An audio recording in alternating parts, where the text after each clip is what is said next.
Bonjour à tous et bienvenue dans Tech24. Nous sommes de sortie cette semaine à la Gaîté Lyrique à l'occasion de Futur en scène, le festival du digital en Île-de-France. Vous le verrez, nous serons entourés d'un invité VIP.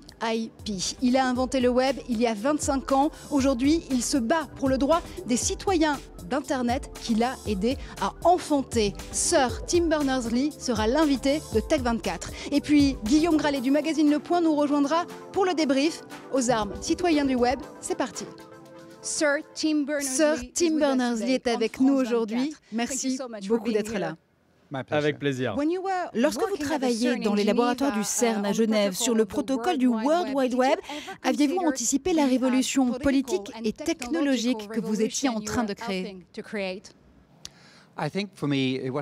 Pour moi, ce n'était pas une révolution politique à l'époque, peut-être sociale.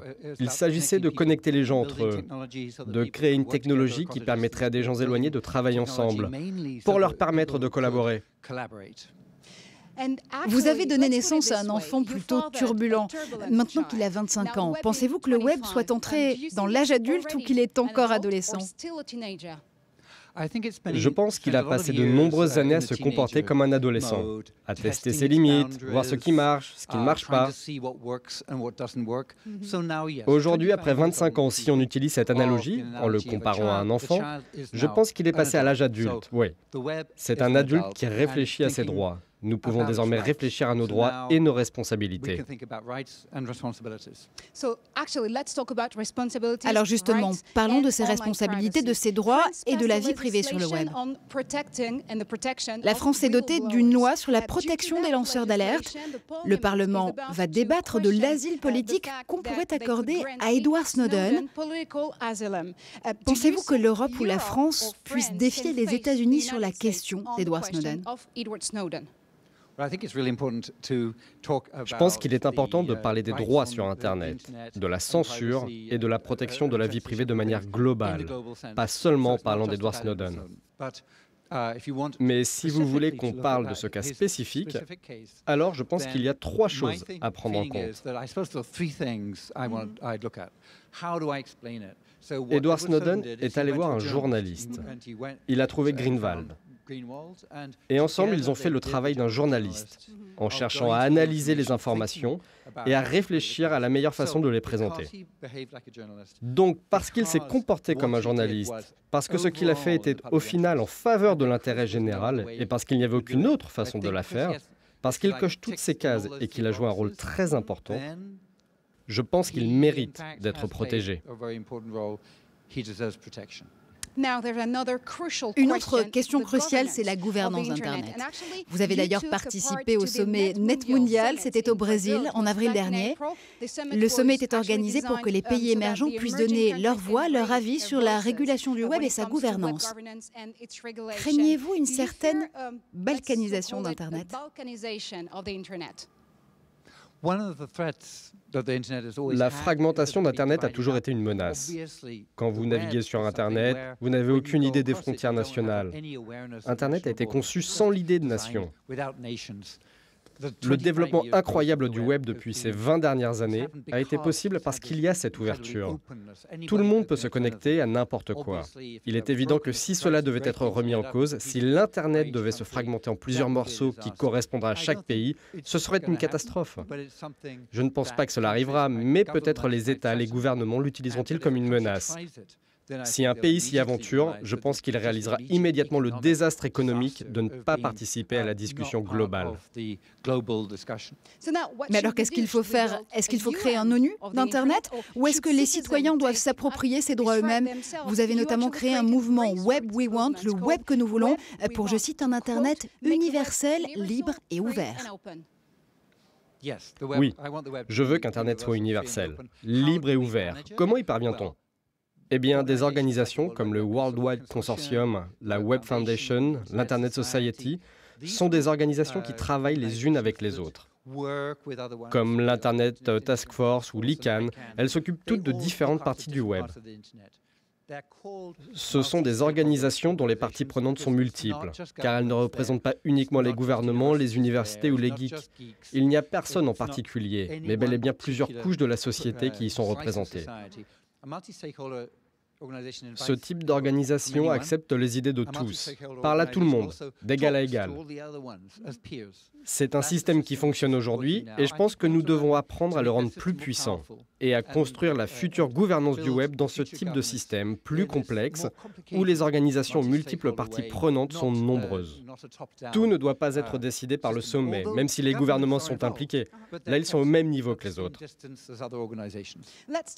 Parlons un peu de l'open data. La France vient de rejoindre l'Open Data Government. Cette initiative essaye d'améliorer la transparence et l'efficacité des gouvernements et des administrations. L'open data peut-il sauver ou du moins améliorer la démocratie ? L'open data fait partie de mon travail. Rendre les données gouvernementales accessibles favorise la transparence. Si vous pouvez connaître les dépenses de chaque département à une centaine d'euros près et voir comment vos impôts sont utilisés, cela améliore la façon dont la confiance se construit entre le gouvernement et les citoyens. Et ça encourage au moins le gouvernement à collaborer davantage avec les gens sur la manière dont ils dirigent le pays. Donc je pense que cette transparence est très bonne, mais il y a également un gros avantage économique. Si les données sur les horaires des trains sont disponibles, si vous avez une application qui vous permet ensuite de traverser le pays grâce au transport public, tout le monde en tire parti. Et le pays va plus vite. Le bénéfice économique est énorme. Pour terminer, comment voyez-vous le web évoluer dans les 25 prochaines années ? Je pense que j'aimerais que l'ouverture dont nous avons bénéficié, que cette ouverture soit renforcée. J'aimerais qu'on puisse se connecter à n'importe qui, sans discrimination. Que ce soit une valeur écrite, sanctuarisée dans la loi, comme une Magna Carta, une déclaration des droits. Et j'aimerais que les innovations exceptionnelles qui nous ont amené toutes ces choses si excitantes se poursuivent d'une manière aussi intense à l'avenir. Sir Tim Berners-Lee, merci pour votre analyse et ce plaidoyer pour les citoyens du web.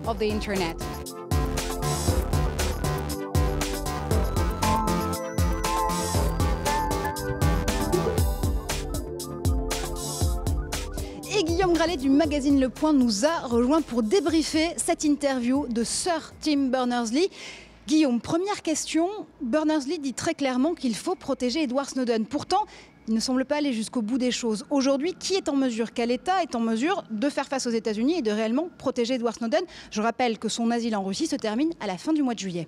Effectivement, Marjorie, c'est une bonne question. Il reconnaît qu'Edward Snowden a pris des risques, qu'il a enfreint certaines règles américaines, mais qu'il faut le protéger parce qu'il a montré des choses dont personne absolument se doutait. C'est très intéressant parce qu'en ce moment, vous avez Mark Andreessen, le cofondateur de Netscape, également membre du conseil d'administration de Facebook, qui dit qu'Edward Snowden est un traître, qu'il faut le poursuivre comme tel. C'est extrêmement grave. Vous avez la position d'Al Gore qui est plus mesurée, qui ressemble à celle de Tim Berners-Lee, mais Tim Berners-Lee ne donne aucun détail. Il ne dit pas qui doit porter asile à Edward Snowden. Vous savez qu'une demande d'asile politique a été refusée de la part de l'Europe. Tim Berners-Lee ne dit pas s'il va rencontrer les chefs de gouvernement européens pour leur demander s'ils sont en mesure, la France ou l'Angleterre par exemple, de fournir l'asile politique à Edward Snowden. Autre thématique, et elle nous est chère évidemment ici dans Tech 24, c'est celle de la gouvernance d'Internet. On sent un Berners-Lee un peu tiraillé entre son envie de donner, d'offrir aux citoyens du web, qu'il a enfanté si j'ose dire, ce droit de bâtir une constitution et en même temps le fait de se dire que les États ont quand même leur rôle à jouer dans cette régulation, dans cette gouvernance d'Internet. Là aussi, où en est-on ? Effectivement, on voit une certaine méfiance de la part de Tim Berners-Lee vis-à-vis des gouvernements, une méfiance qu'il porte avec l'open data, c'est-à-dire les gouvernements doivent libérer les données. Il dit d'ailleurs que les gouvernements ne doivent pas avoir l'œil au-dessus de l'épaule des internautes, donc une vraie méfiance, mais ça reste un petit peu abstrait. Sa constitution manque un tout petit peu de concret et ça se vérifie surtout autour de la neutralité du net, parce que vous le savez, en ce moment Netflix arrive en Europe et on sait que certains opérateurs sont obligés de payer Netflix aux États-Unis. Donc on ne sait pas si tous les internautes auront accès à tous les contenus, les mêmes contenus, ce qui est la définition de la neutralité du net. Dernière thématique, si on revient sur ces 25 ans du web, quand même. Aujourd'hui, il y a encore une grande partie de l'humanité qui n'est pas connectée au réseau. Est-ce que le web, finalement, est si populaire que ça ? Effectivement, Marjorie, seulement 4 terriens sur 10 sont connectés. Il y a énormément de progrès à faire, notamment dans les pays émergents, même s'ils veulent se rattraper. Il y a également des progrès à faire au niveau pour les femmes. Et par contre, il a dit une phrase que je trouve très intéressante dans une conférence. Il a dit si j'avais des petites filles à la maison, je laisserais un ouvrage de JavaScript sur la table de la cuisine pour qu'elles s'instruisent, pour qu'elles se libèrent. Là-dessus et sur les langages qu'il recommande, Tim Berners-Lee est vraiment le partisan des technologies ouvertes. Il manque peut-être juste une feuille de route un peu plus concrète pour qu'il soit tout à fait écouté dans le monde entier. Dites donc, je vous trouve bien critique vis-à-vis du père fondateur ou du web. Je suis exigeant parce que c'est une personne que j'aime beaucoup, quelqu'un qui est très humble. Il a fait l'amitié de venir nous voir. Ce qui est intéressant, c'est qu'il est francophone, très ouvert sur le monde. Une personne à suivre, un petit peu idéaliste, donc c'est pour ça qu'on lui donne quelques conseils. Allez, merci quand même Guillaume pour votre perspective. Et vous l'avez compris, c'est presque la fin de cette émission. Merci à vous de l'avoir suivi. On se retrouve comme chaque semaine sur Facebook et sur Twitter pour commenter ensemble l'actualité numérique avec le hashtag Tech24. Et on se quitte avec ces dernières images de Futur en scène, de la gaieté lyrique et des coulisses de l'interview de Tim Berners-Lee. Restez connectés, on se retrouve la semaine prochaine dans Tech24.